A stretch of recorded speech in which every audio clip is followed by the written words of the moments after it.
Welcome to Chillin' 101. We hope this video helps.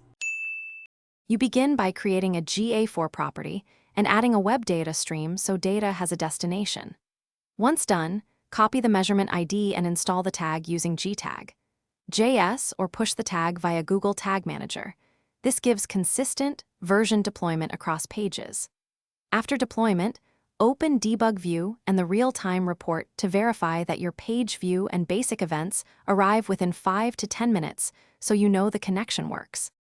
Next, enable enhanced measurement to auto-capture common interactions. Then design any custom events that represent business actions, form submit, purchase, or newsletter sign-up, and implement them either in GA4 event configuration or inside GTM for control. After those events appear, mark the highest value ones as conversions so they feed into reporting and goals.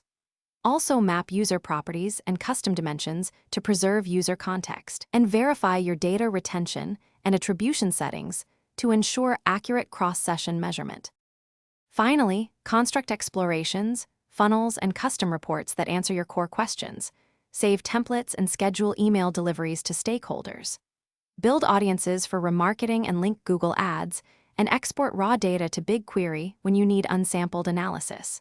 If something breaks, use Debug View and GTM Preview to trace events, confirm the measurement ID matches the stream, check for blocking filters or consent settings, and review the browser console for tag errors to resolve missing or delayed data quickly. Thanks for watching.